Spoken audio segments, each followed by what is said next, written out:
ሰኔ 8 ቀን 2018 ዓ.ም ላይ ሆነን ከዚህ ቀደም በዚህ ሳምንት በሀገራችን ምን ተፈጥሮ አለፈ ስንል ወደ ኋላ ተጉዘን ታሪክ ልንፈትሽ ነው።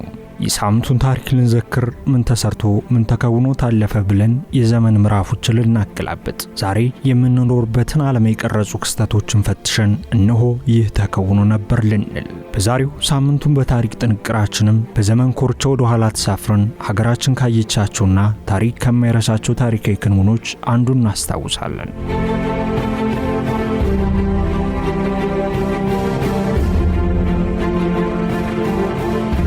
በዛሬው ዕለት ሰዎች የተፈጥሮን ዓለም በፎቶግራፍ እንዲያደምቁና እንዲመዘግቡ የሚያበረታታው ዓለም አቀፉ የተፈጥሮ ፎቶግራፍ ቀን ይከበራል።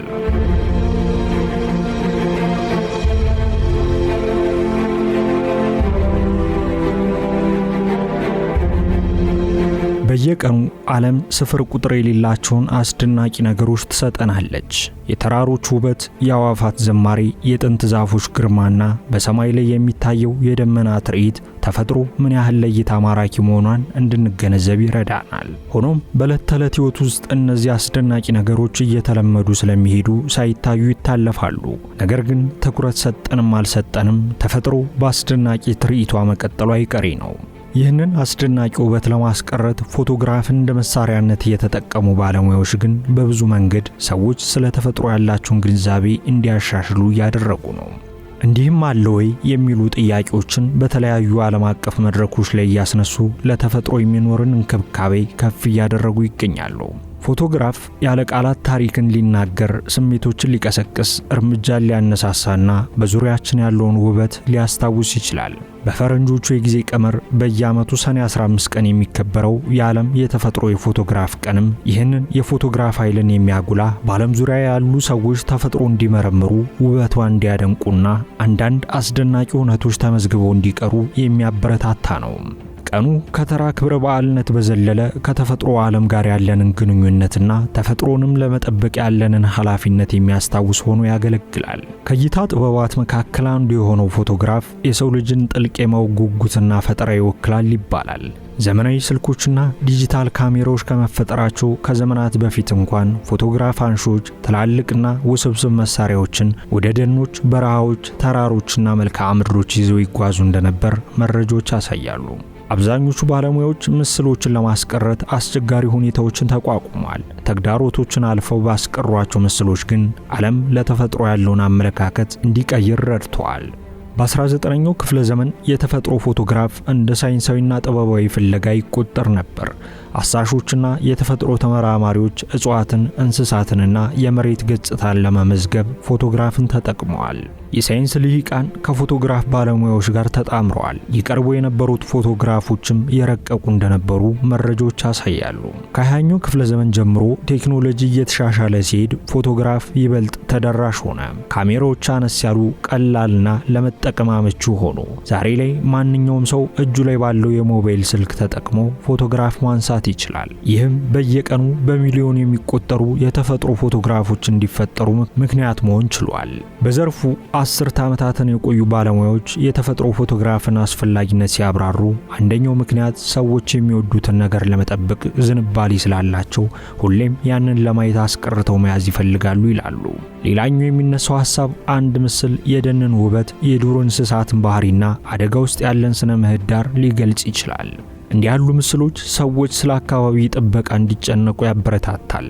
በታሪክ ዘመናት ሁሉ ፎቶግራፎች በአካባቢ እንቅስቃሴዎች ውስጥ ትልቅ ሚና ተጫውተዋል። እየጠፉ ስላሉ የዱር እንስሳቶች አስታውሰዋል። ስለተበከሉ ወንዞች ግንዛቤ ፈጥረዋል። እየተጨፈጨፉ ስላሉ ደኖች ማስረጃ ሆነዋል። በአጠቃላይ ውበትን አጉልተዋል፣ ተግዳሮቶችን ነቅሰው አውጥተዋል። ብዙ ታዋቂ ፎቶግራፍ አንሺዎች ሕይወታቸውን ተፈጥሮን በመመዝገብ አሳልፈዋል። መልክዓ ምድሮችን በማስቀረት የሚታወቀው አሜሪካዊው አንሴል አዳምስ የናሽናል ጂኦግራፊ ፎቶግራፍ አንሺና ስለ ዓለም አቀፍ የዱር እንስሳት ውበት ገለጻ የሚያደርገው ፍራንስ ላንቲንግ የአየር ንብረት ለውጥን እንዲሁም በበረዶ ውስጥ ያለውን ሕይወት በተራቀቀ መንገድ የሚገልጸው ባዮሎጂስቱና ፎቶግራፍ አንሺው ፖል ኒክለን የተለያዩ የመሬት ገጽታዎችንና የማህበረሰብ ክፍሎችን ባህል በምስል በማስቀረት የሚታወቀውን አርቶልፍን ጨምሮ ሌሎች በርካታ የተፈጥሮ ፎቶግራፍ አንሺዎች ከብዙ በጥቂቱ ለዚህ ሙያ በሰጡት አበርክቶ ይጠቀሳሉ። አዚዝ አህመድ፣ ዳዊት አራገውና ማህደር ኃይለ ሥላሴ ደግሞ በዘርፉ ሀገራችንን ከሚወክሉት መካከል ይጠቀሳሉ። የተፈጥሮ ፎቶግራፍ የትምህርት መሳሪያ ነው። የቢራቢሮ ፎቶግራፍ በቅርበት የሚያይ ልጅ ስለ ነፍሳት ለማወቅ ሊጓጓ ይችላል። የአንድ ግዙፍ ተራራ ፎቶግራፍ አንድ ሰው ስለ ጂኦግራፊ እንዲማር ሊያነሳሰው ይችላል። ለአደጋ የተጋለጡ ዝርያዎችን የሚያሳዩ ምስሎች ለሰዎች ባዮሎጂና ጥበቃ እንዲያጠኑ ሊያበረታታ ይችላል። በመማሪያ ክፍሎች፣ በሙዚየሞችና በሳይንሳዊ ማዕከላት ውስጥ ፎቶግራፎች ከቃላት ይልቅ ዕውቀትን በብቃት ለማስተላለፍ ይረዳሉ። ምስላዊ ማስረጃዎችን ይሰጣሉ፣ እንዲሁም ውስብስብ ጽንሰ ሐሳቦችን ለመረዳት ቀላል ያደርጉታል። በዚህ መንገድ ፎቶግራፍ ለኪነ ጥበብና ለትምህርታዊ ዓላማዎች ያገለግላል። የዓለም የተፈጥሮ ፎቶግራፍ ቀን ፎቶግራፍ አንሺዎች ብቻ ሳይሆኑ ሁሉም ሰው የተፈጥሮን ውበት በምስል እንዲያስቀር ይመክራል። በተለይም በአሁኑ ዘመን ማንኛውም ሰው መመርመር፣ መፍጠርና መመዝገብ ይችላል። ግቡ ፍጹምነት ሳይሆን አድናቆት ነው። እውነቶች ታሪክ ይሆናሉ፣ ምስሎች ትዝታ ይሆናሉ። ፎቶግራፍ የሚሸከመው ታሪክ ቀላል አይደለም። በተፈጥሮ ማህደር ስንመዘግበው ደግሞ ዓመታትን አልፈን ስንመለከተው የሚሰጠን የመንፈስ እርካታ የላቀ ይሆናል። በዛሬው ዕለት የሚከበረው የተፈጥሮ ፎቶግራፍ ቀን ግቡ ይሄው ነው። ሰዎች በተፈጥሮ ውስጥ ውበት እንዲፈልጉ ማድረግ፣ የተፈጥሮን ኃይል እንዲረዱ ማገዝና ተፈጥሮን መጠበቅ እንዳለብን ለማሳሰብ ታስቦ ተፈጥሯል። ዘመናዊ ህይወት ሰዎችን በቤት ውስጥ አስቀምጧል።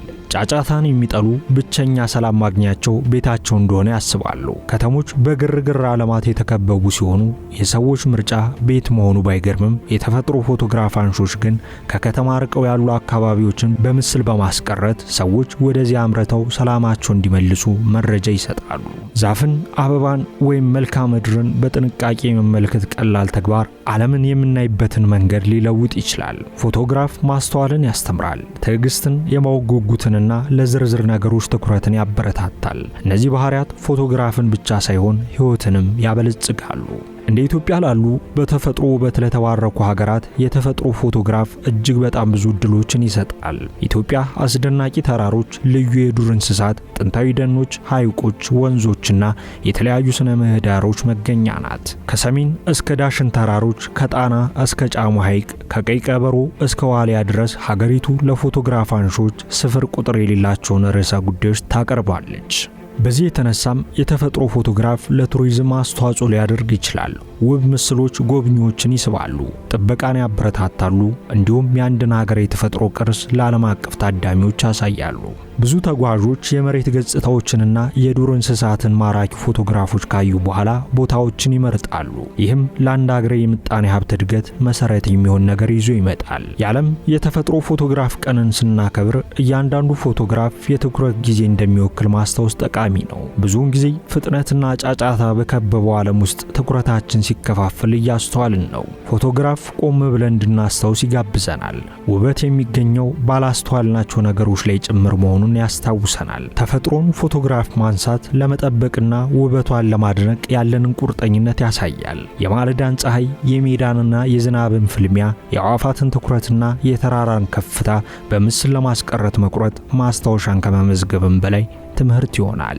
የዓለም የተፈጥሮ ፎቶግራፍ ቀን የተፈጥሮን ዓለም እንድንጠብቅ ጥሪ ያቀርባል። ተፈጥሮን በፎቶግራፍ ለማስቀረት ልዩ ችሎታ ወይም ትምህርት አያስፈልግም። ፍላጎትና ለመደነቅ ልብን መክፈት በቂ ነው። ራሳቸውን ለዚህ ሙያ የሰጡት ግን የተፈጥሮ ፎቶግራፍን ከፍታ ሰቅለውታል። በስራቸውም ተፈጥሮን ከነውበቷ አክብረዋታል። ዓለምም በሙያው ላሉ ሰዎች ክብር ይሆን ዘንድ የዛሬውን ቀን መታሰቢያ አድርጎላቸዋል።